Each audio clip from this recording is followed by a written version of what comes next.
Hello, class. Today we're going to be talking about literacy disorders. And you might ask, why are we talking about literacy disorders when we're talking about speech language pathology? Well, I'm going to tell you that why. Literacy, which is reading and writing, are both language-based actions or systems. So, here are our learning objectives for today. Explain the justification for SLP's involvement in literacy. Explain the similarities and differences of learning to understand speech and understanding the learning of reading.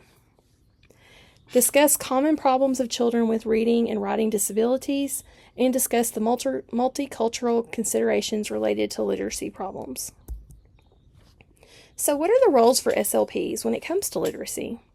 ASHA says we are there to prevent literacy disorders as much as we can. And we can do that by incorporating literacy type activities in our therapy of our young children and even our older children who have language impairments. We can assess and diagnose and help with other people's assessments as well if we don't want to diagnose different reading disorders. We can provide our own interventions. Like I said, while we're working on speech and language, we can work on literacy skills just right along with it, because literacy is a language disorder. Language disorders can cause literacy disorders. We can look at program design. When children are struggling to read, we have this RTI program, and it's the law.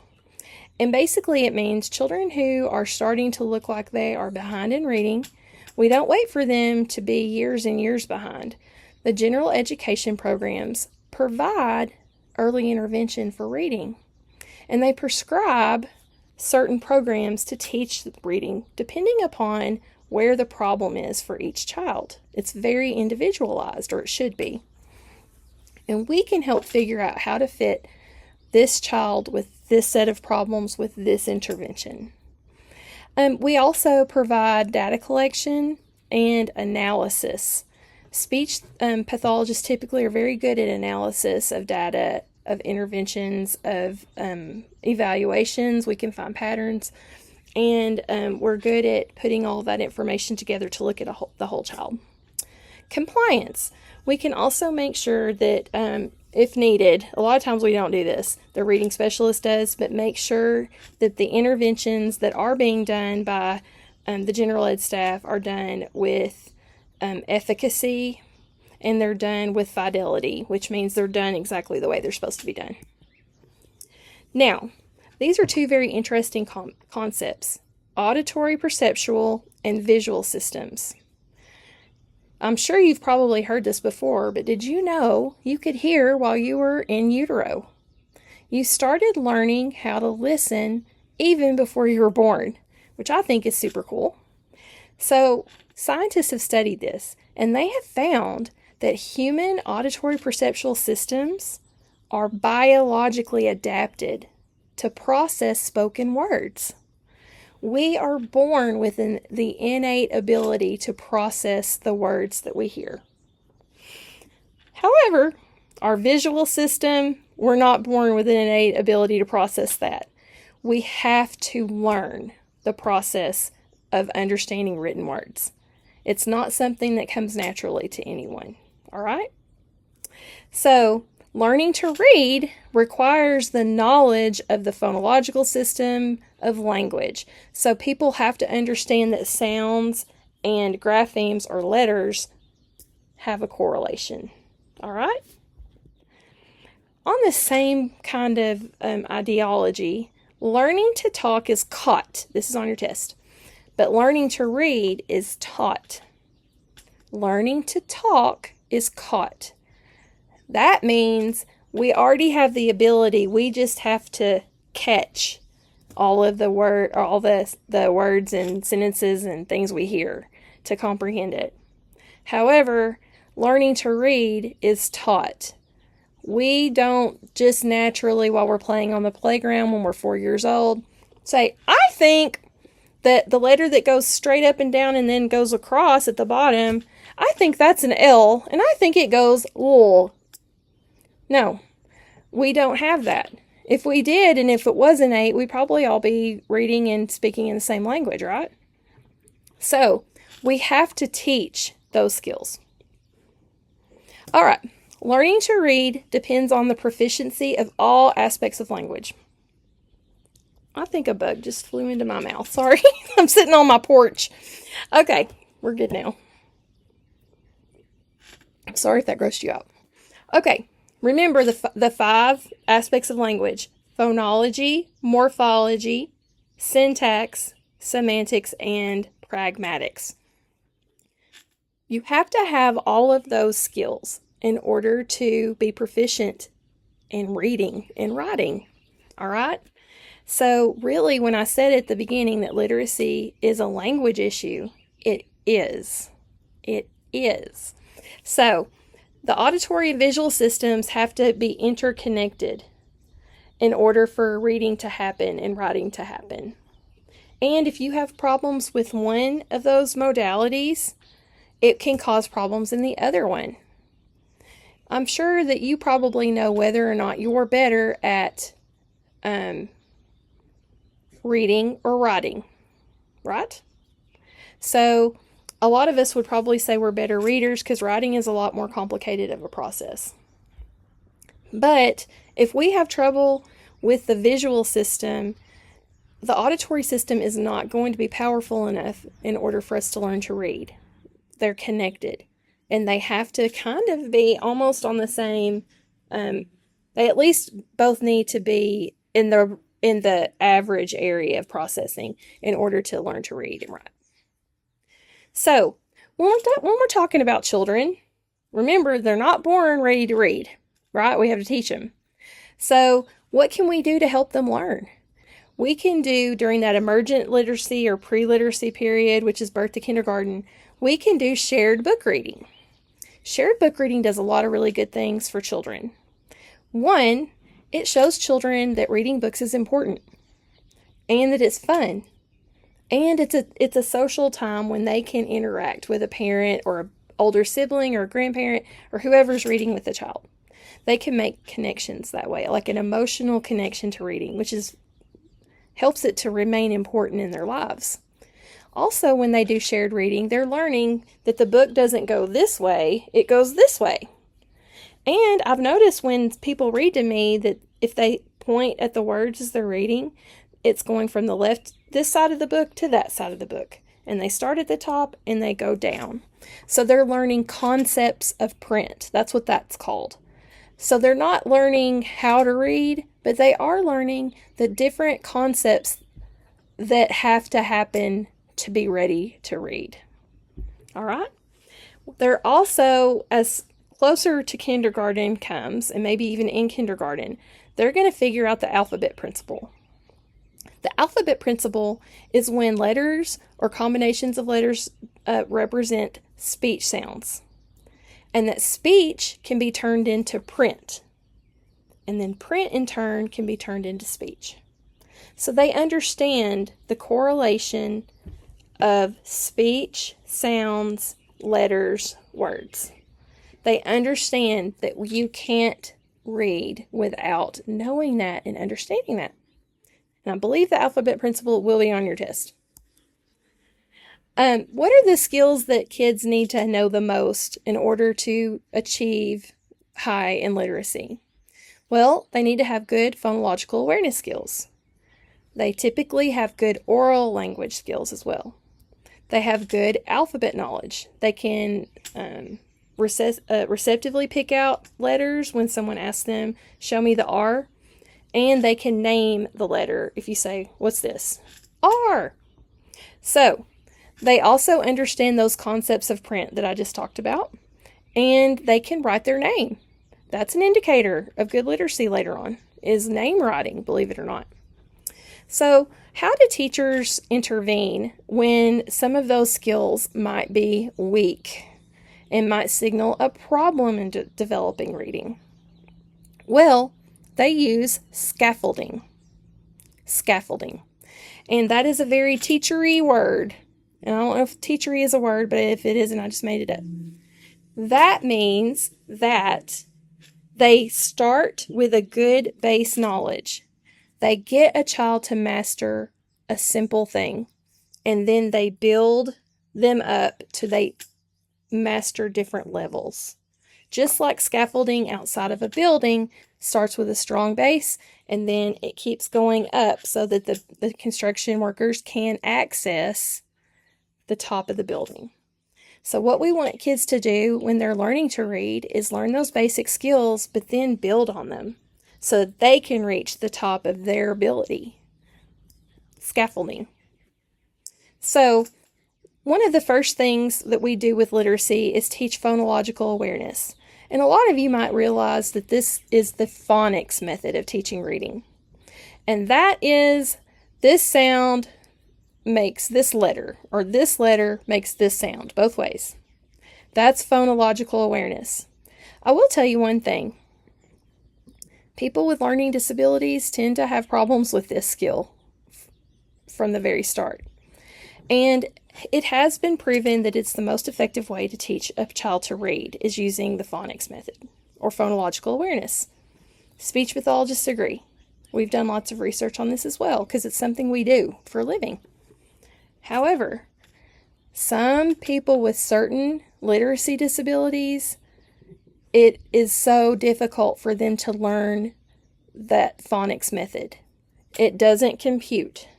So it is up to the speech pathologist, but more importantly, the reading specialist in the environment, to pick an intervention that will help them learn to read, even if it's not the phonics method. Sometimes it's kind of like flogging a dead horse. If you just keep throwing phonics at a child and keep throwing it, and they're not getting it, and you've been doing it for a long time, and they're still not able to put P and P together, then you need to find something else. So we always want to look at research-based techniques and things like that for our evidence-based assessment and our evidence-based interventions. After that first phonological awareness period, we want them to have good word recognition. And that can either be through some memorization, like those high-frequency words like of and the and there, and those words that we use all the time, but may be hard to sound out, or sounding the words out to recognize the words. Then we also don't want to forget at an early age to encourage writing. And how do we do that? Well, we give children the ability to take something that marks in a piece of paper. They can scribble as an early writing activity. They can draw pictures as an early writing activity. And then they can learn orthography. And orthography is the study of how people learn to write letters and words. It's how well they can spell and create those letters physically. So that's orthography. I think there's a much better definition in a few slides. So conventional literacy. This part is on your test, I know. From kindergarten to second grade, schools are focused on learning to read. They are teaching the child to read.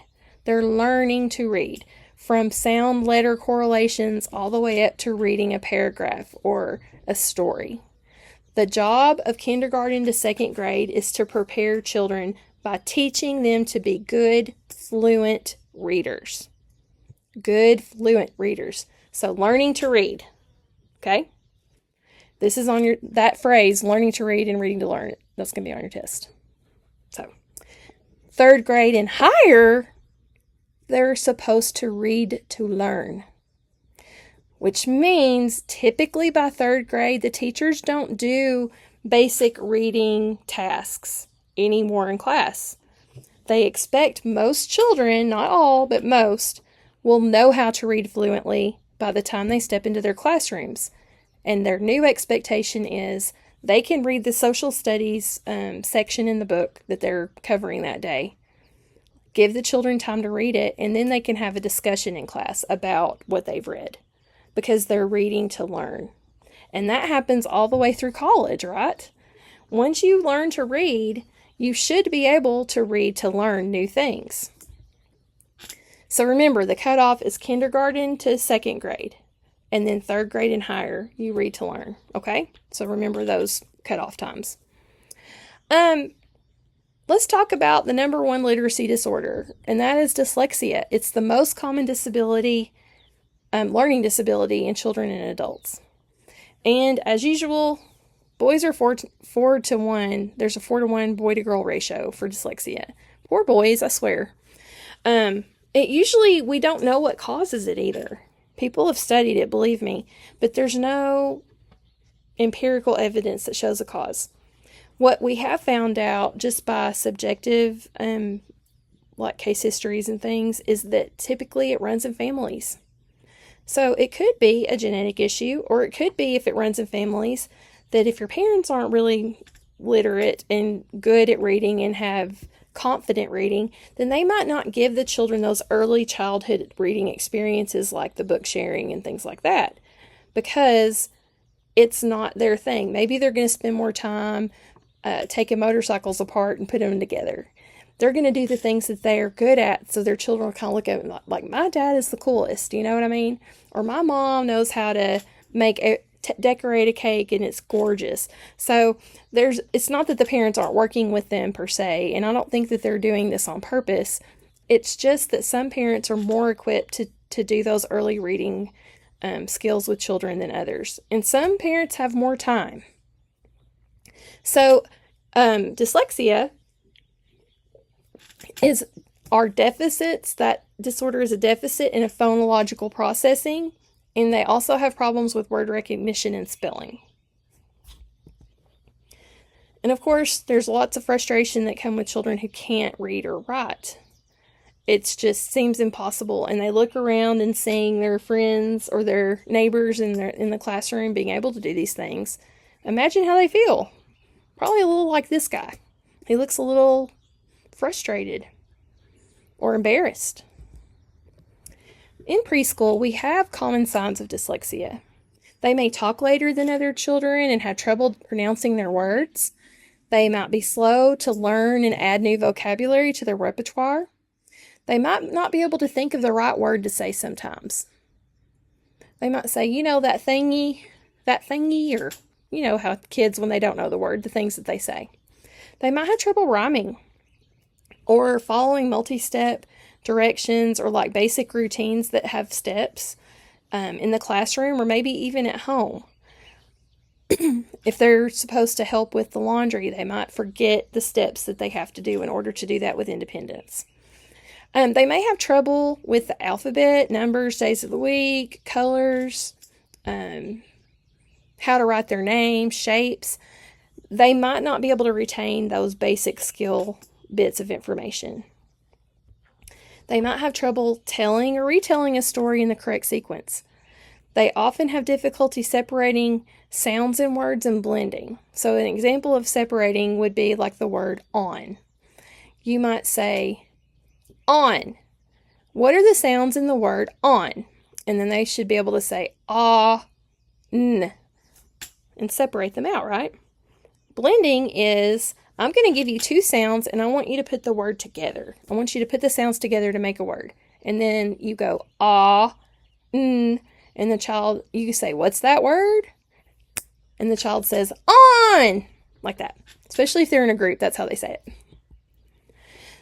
In kindergarten, they're going to have difficulty reading single words. And there might be a slower connection of their understanding that letters and sounds work together. Or letters represent sounds. And they might confuse those small words, especially if they have a lot of the same letters in different positions. They make consistent reading and spelling errors, have trouble remembering facts, and they might rely heavily on memorizing things. And maybe their understanding isn't as strong because they're having to rely on memorizing. They might be impulsive and prone to accidents, clumsy. They might have trouble planning a process that they need to do. They might have an awkward pencil grip, and they might have trouble learning to tell time. So let's talk about writing. Writing is hard. As the second box says, writing is cognitively more challenging than speaking because you have to bring in everything you know about language, all of the aspects of language, and you have to consolidate them into what you want to say. And then you have to do this complex fine motor skill, just like speech is a fine motor skill, but you have to do this complex fine motor skill in order to do it. And you have to stay on the line. Your spacing has to be correct. You might have to capitalize and remember these rules of writing. So it is a very complex and cognitively heavy task to do, especially when you're a kid. So, here's our good definition of orthography. It's the learning of printing, writing, and the study of spelling, and how letters combine to represent sounds and form words. And as you can see in this picture from figure 8.2 in your book, writing incomplete sentences seems impossible to many kids with a reading disorder or a written language disorder. It's hard. So, when children typically are not initially diagnosed with a literacy problem, many times speech pathologists and SLPAs see these children first. And a lot of times we're the ones that pick up on these problems. Because if they do have a language impairment, it's connected with literacy. So a lot of times we're going to kind of see, they don't have that concept of print. They are having trouble remembering basic skills and concepts. They're having trouble looking at letters and making that sound if it's their target sound in speech. So we're going to test them or assess them. We're probably not, I don't think we're supposed to say test all the time anymore, but it's just quicker to say than evaluate or assess. So we're going to assess receptive and expressive language to see if there is a delay. And if we see enough of those red flags, like the ones from ASHA for those early preschool and kindergarten times, then we're going to refer them to our reading specialist at school, because that's all they think about night and day is reading, reading, reading. And we talk about and think about all those aspects of language. So we have our brain's full of that stuff. So we do want the system to work for the child, and that includes the RTI system. The reading specialist is kind of the head of that process, and they do, I know every reading specialist I've worked with, which is like 2, they've both been excellent at helping children not to ever need special ed. And that is so good. No one wants their kid to be in special ed unless they see how much their child is struggling. But thanks to RTI, they don't have to just sit there and watch their child struggling. They can know by their literacy plan or their RTI plan that they are getting an intervention to help with a skill that they're lacking, and that's a good thing. Okay, so we also can assess writing abilities by doing similar tests as the oral expression, except they're writing. Okay, so we are going to identify any problems that they have, and then we're going to share the information we found with their teachers, with the team, with their family members, and make sure that everyone knows exactly what they can and can't do. And also part of our assessment is making recommendations. So we might have recommendations for the reading and writing interventions. We are team members. We are not the boss of this establishment when it comes to reading. It is a team-based thing, but like a lot of the disorders we've talked about, right?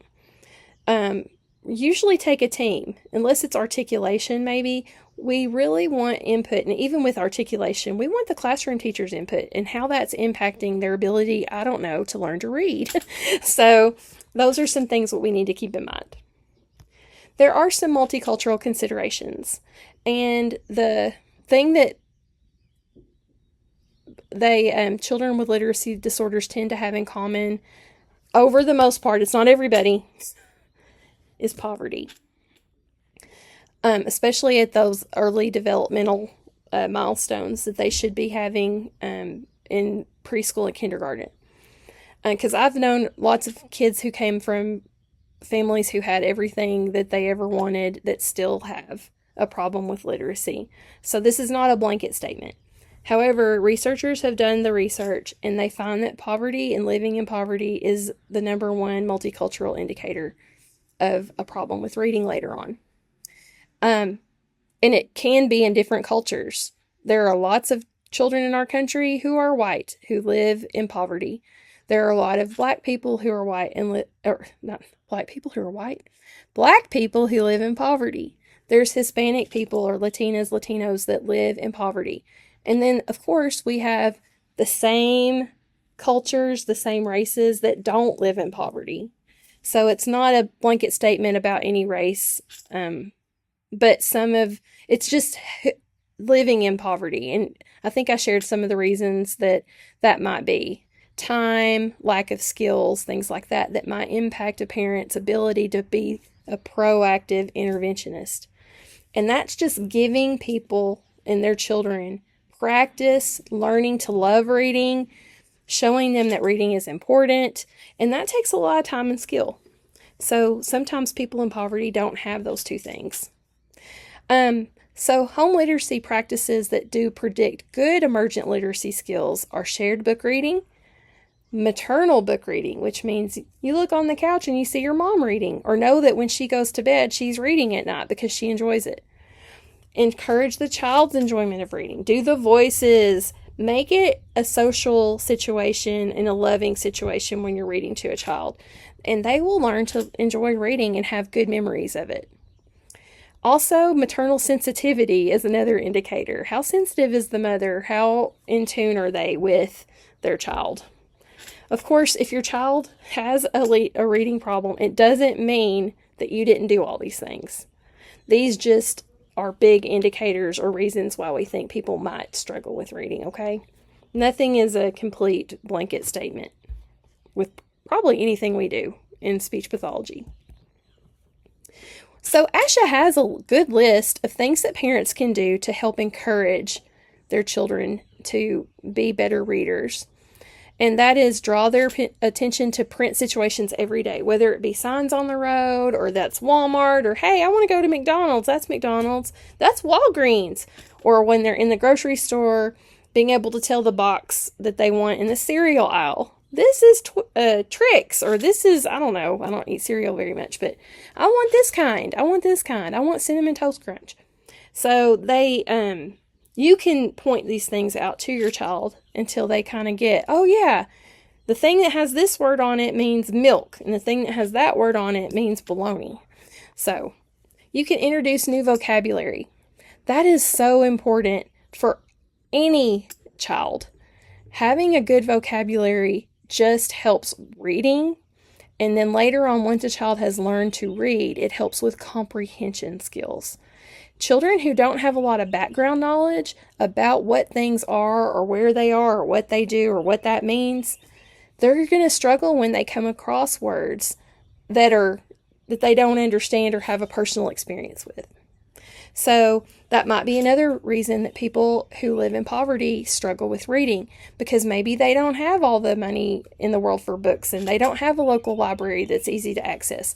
Or maybe they don't have a lot of money to go to places where they can go to the science museum or just places out of town because of gas money. I mean, there's all kinds of possibilities of why that might be the case. You want to engage the children in singing and rhyming and nursery rhymes and books that are alliterative, that repeat the same letter over and over again. Dr. Seuss books are really great for rhyming. You want to reread the child's favorite book as much as they want because it's their favorite book. And most kids end up memorizing the book, right? Have you ever seen that happen?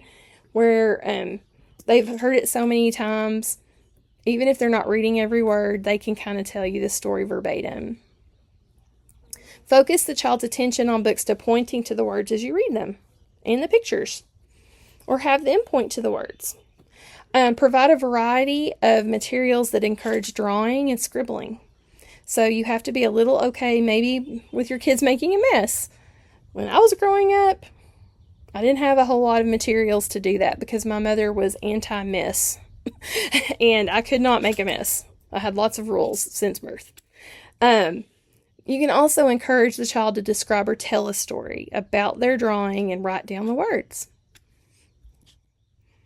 Now, what about those emotional and social effects? Anxiety, anger, self-image is harmed, depression, and decreased quality of life. And I think this is very easy for all of you to understand. When you're a child and you see that you can't do a task that the person on this side of you can do and the person on this side of you can do, then you start doubting your own intelligence. Or you start thinking, if I wasn't lazy, maybe I could do this. Or if I was smart, I could do this. So I must not be smart, even though we know there's a gap between intelligence and reading function in people who have reading disabilities, right? So that starts them off with that low self-esteem, which is the self-image, right? And if they try and nothing makes it better, they're going to start being depressed. And it's going to be harder for them to even do well in an intervention if they're depressed. Because depression takes a bit of your cognitive load and makes it more difficult. The decreased quality of life. And when I was in graduate school, I worked at Friends of Literacy in Knox County. And I learned a whole lot about their quality of life for people who couldn't read. Many of them had to use public transportation because they struggled reading and couldn't get a driver's license. One lady couldn't take a grocery list to the grocery store with her, so often she wasn't able to get everything she needed. Sometimes if the food didn't have a lot of pictures on it, she wouldn't be able to tell what it was in cans or in boxes.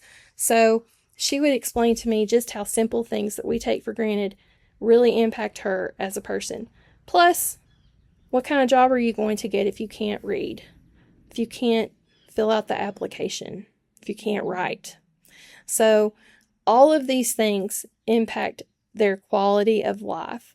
And that self-esteem that's harmed when they're little, it doesn't go away if things don't get better and if they don't become literate.